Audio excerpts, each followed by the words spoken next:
बहू, अरे ओ बहू, अरे अब तो उठ जा, 5:30 हो गई है। अरे नहीं बाबूजी, मुझे तो 2-3 घंटा और सोना है। मैं तो कम से कम 10 बजे उठूंगी।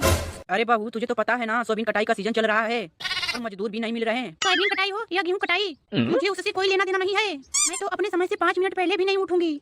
अरे नेहा, बस 8-15 दिन की तो ही बात है। अभी तो जरा जल्दी उठ जाया करो और उसके बाद तुम दिन भर भैंसे की तरह सोए रहना, कोई दिक्कत नहीं है। अरे तुम्हारी कितनी मजाल जो तुमने मुझे भैंस बोला। जाने दो बाबूजी को, मैं तुम्हें कमरे में बंद करके झाड़ू झाड़ू मारूंगी। ये देखिए पापा, मैं इसे कुछ भी काम के लिए बोलता हूँ तो ये मुझे मारने की सीधा धमकी देती है। अरे नालायक, ये तेरी ही कमजोरी का नतीजा है, वरना हमारे जमाने में बीवियां तो पति के आगे चू भी नहीं करती थी। अब जाने दो पापा, मुझे ज्यादा चने की झाड़ पर मत चढ़ाओ, वरना मैं इसे गुस्से में आकर एक आध झापड़ मार दूंगा तो ये आपके जाने के बाद ये मुझे कमरे में बंद करके पीटेगी। क्यों बहू, तुम्हें अपने पति के साथ ऐसा तलुक करते शर्म नहीं आती? देखो, मैं तुम लोगों को शराफत से बोल रही हूँ। चुपचाप मेरे बेडरूम से बाहर निकल जाओ और मुझे आराम से सोने दो, वरना मुझे गुस्सा आ गया तो तुम दोनों को एक साथ बोरी में बांध कर पीटूंगी। और तू हम लोगों को हल्के में भी मत ले, हम भी लोग दो हैं, तेरा काट काट के बुटिया बुटिया बनाकर फेंक देंगे। तुम्हें पता नहीं है, एक नारी 100 पर भारी और तुम लोगों तो दो हो। मैं तुम लोगों को मार मार की चटनी बना दूंगी। ठीक है मेरी माँ, अगर नहीं चलना है सोयाबीन काटने तो कोई दिक्कत नहीं है।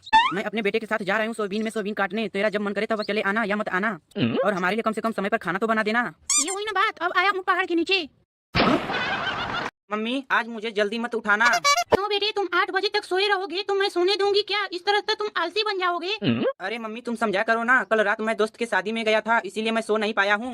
तो मैंने थोड़ी नहीं बोला था कि तुम पूरी शादी में रात को मुजरा करना और फिर तुम दिन भर सोते रहना। अच्छा ठीक है, अब जा, तू जाके सो जा। अरे मेरी माँ कितनी अच्छी है। गुड नाइट माँ। Good night. रुको जरा। बेटा, ओ बेटा, अगर तू सो रहा है तो उठ जा, अब मैं चाय बना रही हूँ। तो बनाओ ना, मैं कौन सा बर्तन में सोया हूँ कि दिक्कत दे रहा हूँ तुम्हें? इसने तो मेरी बेइज्जती कर दी, अब तो इसे बताना ही पड़ेगा। ये लो, अब तो लाइट भी चली गई। अरे मम्मी, लाइट चली गई, प्लीज मुझे कुछ दिखाई नहीं दे रहा है, घर में कैंडल जला दो। लेकिन मुझे तो सब कुछ साफ साफ दिखाई दे रहा है। आपको क्या दिखाई दे रहा है माँ? अरे नालायक, मुझे तो तुझे डूबता हुआ फ्यूचर दिखाई दे रहा है। अच्छा ठीक है माँ, अब मेरे लिए नाश्ता लगा दो। अरे कमीने, तू बिस्तर से बाहर तो निकल, मैंने तेरे लिए नाश्ता तैयार करके रखा है। अरे मम्मी, आप मेरे नाश्ता में रोज जलेबी और पोहा बनाती हो, लेकिन आज रसगुल्ला और गुलाब जामुन बनाया है, क्या बात है माँ? अरे बेटा, ये मैंने नहीं बनाया है।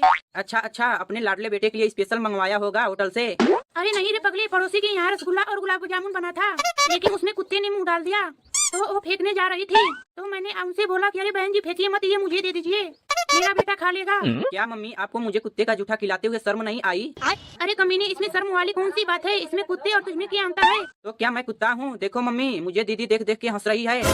अरे हाँ हाँ, तुम खुजली वाले कुत्ता हो और तू कम क्या खड़े खड़े मुंह देख रही हो? आके किचन में रोटियां बेच। लेकिन मम्मी, मुझे तो रोटी बनाना आता ही नहीं है, फिर कैसे बनाऊंगी? अरे कमीनी, तुमने सीखने का प्रयास करती ही नहीं है तो कैसे सीखेगी? और आई मेरे यहाँ, तुझे रोटी बनाना सिखाती हूँ। देखो मम्मी, आपको मुझे सिखाने से क्या फायदा, आप खुद ही बना लो ना रोटी, क्योंकि गर्म रोटी की हवा लगने से मेरा हाथ जल जाते हैं। अरे बदतमीज।